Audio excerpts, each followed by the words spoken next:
Pessoal, bem-vindos para mais uma aula. Nessa daqui a gente vai estudar o crédito rural, tá? Então vamos lá, começando pela definição e depois a gente vai seguindo.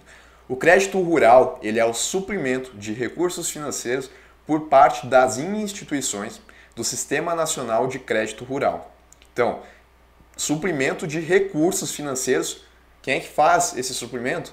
As instituições do Sistema Nacional de Crédito Rural. A gente já vai ver quem são essas instituições, mas em síntese, essas instituições fornecem créditos na área rural para aplicação exclusiva nas atividades agropecuárias desenvolvidas por produtores rurais e suas cooperativas. Exclusiva nas atividades agropecuárias, tá?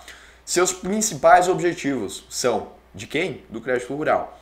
Estimular investimentos rurais, favorecer o custo da produção e a comercialização de produtos agropecuários, incentivar corretamente o sistema de produção para aumentar o padrão de vida das populações rurais, defender o solo e proteger o meio ambiente. Possibilitar, pelo crédito fundiário, a compra e regularização de terras para grupos específicos e desenvolver atividades florais e pesqueiras. Então, eu tenho que saber cada um desses objetivos? Não, né? Tem que entender que a ideia é fortalecer a área agropecuária, tá? E, de novo, o crédito rural é, na verdade, empréstimo direcionado para as atividades agropecuárias. E quem é que fornece esses empréstimos? São as instituições do Sistema Nacional de Crédito Rural. Tá? Bom, agora a gente vai entender um pouquinho dessas instituições. Primeiro, o que o Conselho Monetário Nacional ele faz em relação ao crédito rural? Cabe ao Conselho Monetário Nacional formular a política de crédito rural de acordo com a política de desenvolvimento agropecuário e definir as instituições que compõem o Sistema Nacional de Crédito Rural. Então, as instituições que estão no Sistema Nacional de Crédito Rural, elas foram definidas por quem? Pelo Conselho Monetário Nacional. E ele formula a política de crédito rural. Verbo formular está dentro da competência do Conselho Monetário Nacional. E o Banco Central? Cabe ao Banco Central controlar, sob todas as formas, o funcionamento do Sistema Nacional de Crédito Rural. Então, o Conselho Monetário Nacional define e o Banco Central controla. Típica função do Conselho Monetário Nacional, típica função executiva do Banco Central. E o Sistema Nacional de Crédito Rural, ele é constituído por órgãos básicos, vinculados e articulados. Os órgãos básicos: Banco Central, Banco do Brasil, Banco do Nordeste e Banco da Amazônia. Bacen, BB, BNB, BASA.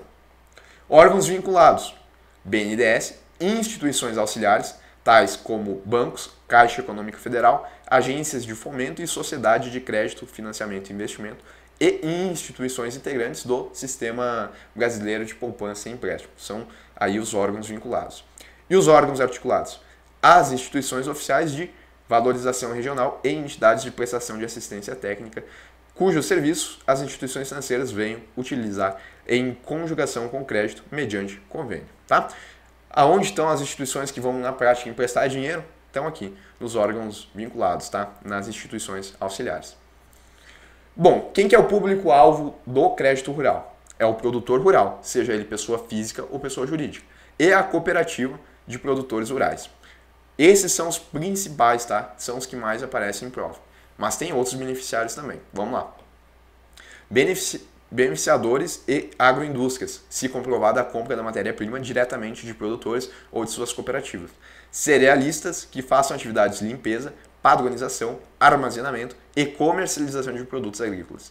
Pessoa física ou jurídica que, mesmo não sendo produtor rural, se dedique a uma das seguintes atividades. Então, mesmo ela não sendo uma produtora rural, se ela fazer alguma dessas atividades, que são pesquisa ou produção de mudas ou sementes fiscalizadas, certificadas, pesquisa ou produção de sêmen para inseminação artificial em embriões, prestação de serviços mecanizados de natureza agropecuária em imóveis rurais, inclusive para a proteção do solo, prestação de serviços de inseminação artificial em imóveis rurais ou atividades florestais. Mesmo ela não sendo produtora rural, ela vai se enquadrar como público-alvo do crédito rural e vai poder contratar empréstimo, que é, no fim das contas, o que interessa, né? Pegar recursos para desenvolver suas atividades agropecuárias, ou nesse caso, né, essas atividades aqui. Quais são as exigências para o público-alvo? Algumas exigências devem ser cumpridas para a liberação do crédito rural, como, por exemplo, comprovação da idoneidade do tomador, né? Tem que ser uma pessoa idônea. Apresentação de orçamento, plano ou projeto. Olha a exceção aí, salvo em operações de desconto. Daí, nesse caso, não precisa do orçamento, plano ou projeto. Oportunidade, suficiência e adequação dos recursos. Observância de cronograma de utilização de reembolso. Fiscalização pelo financiador. Liberação do crédito diretamente aos agricultores ou por intermédio de suas associações formais ou informais ou por organizações cooperativas. Tá? Então, diretamente aos agricultores. O crédito tem que ser liberado a eles diretamente. Observância das recomendações e restrições do zoneamento agroecológico. Tá? São essas as exigências, mas olha só. O crédito rural ele pode ser concedido com recursos controlados, com juros pré-determinados e recursos que não são controlados, com juros livremente pactuados entre as partes. Então, se eu vou lá em uma instituição auxiliar solicitar o crédito rural, ele pode ter dois tipos. Aquele que contam com recursos controlados, e aí a taxa de juros já vai ser definida, eu já sei, né, o quanto que vai me ser cobrado de juros, ou recursos não controlados, aí não tem esse padronização nas taxas, aí vai ser através de comum acordo. Obviamente, né, a instituição financeira ela vai ter um pouco mais de voz nisso. As taxas de juros dos recursos são determinadas pelo Banco Central. Então, quando a gente está falando de recursos controlados, quem é que define esses juros? É o Banco Central. Bom, e aqui a parte mais importante para fins de prova, tá? Quais são as finalidades do crédito rural? Aonde que é possível utilizar o crédito rural? Crédito de custeio destina-se a cobrir as despesas normais dos ciclos produtivos, da compra de insumos à fase de colheitas. Olha que eu marquei aqui. Cada uma dessas finalidades vocês tentem associar, se vocês não lembrarem, né, não conseguirem memorizar de forma fácil, com essas palavras que estão destacadas. Quando eu falar de despesas normais, crédito de custeio. Quando eu falar vários períodos de produção, crédito de investimento. Olha só, o crédito de investimento ele destina-se a aplicações em bens ou serviços cujo benefício se estenda por vários períodos de produção. Por exemplo, na aquisição de um trator. Quando eu comprar um trator, eu não vou utilizar ele em um único ciclo produtivo, em uma única colheita. Eu vou utilizar ele em vários anos. É isso a ideia, tá?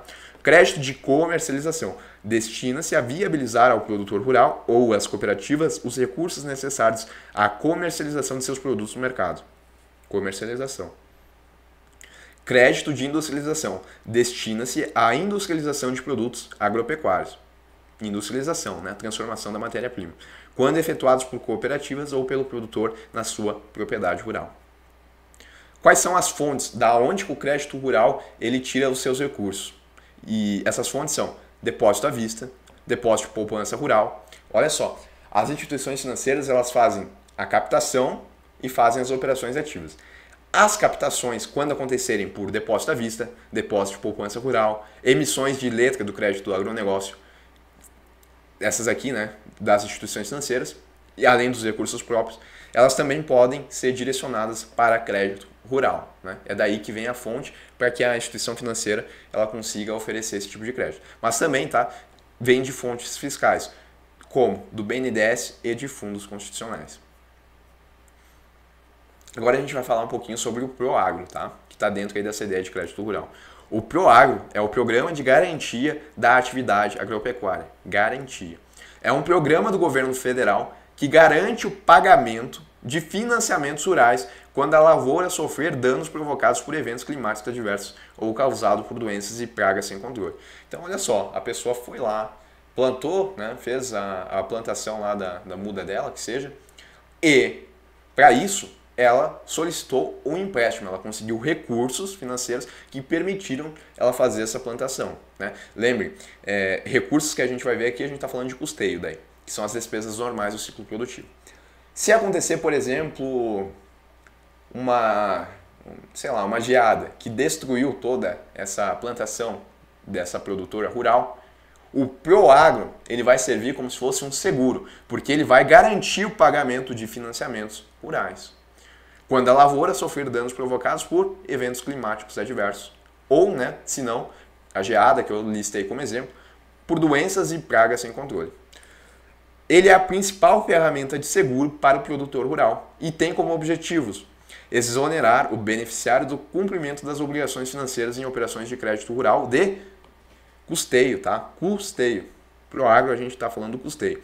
No caso de perdas das receitas, nossa, ficou meio ruim, né? No caso de perdas de receitas de eventos climáticos adversos, por exemplo. Indenizar os recursos próprios do beneficiário utilizados em custeio rural, inclusive em empreendimento não financiado, também no caso de perdas de receitas, tá? Então, basicamente, é servir como um seguro e indenizar o beneficiário lá do crédito rural, para que o financiamento que ele fez seja pago, senão ele não teria condições de fazer o pagamento, né? Quais são as características? Beneficiários, produtores rurais e suas cooperativas do Proagro, tá? E os agentes, quem é que operacionaliza o Proagro? São as instituições financeiras autorizadas a operar o crédito rural. A administração do Proagro é de responsabilidade do Banco Central. E os seus recursos, né, esses recursos que são usados para indenizar os beneficiários do Proagro, eles vêm, dentre outros, da contribuição dos beneficiários e do orçamento da União. A própria União pode destinar orçamento para colocar no Proagro e justamente fazer as indenizações necessárias a ele alocado. Enquadramento. Empreendimentos de, repito, custeio rural. Não falei investimento, não falei industrialização e não falei comercialização. Falei custeio. Vinculados ou não a financiamento rurais.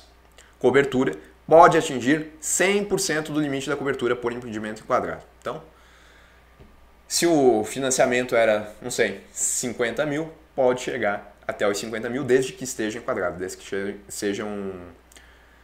seja um custeio rural, uma operação de custeio, tá? Pessoal, a gente termina aqui a parte teórica de crédito rural e a gente volta para resolver as questões. Olá, pessoal.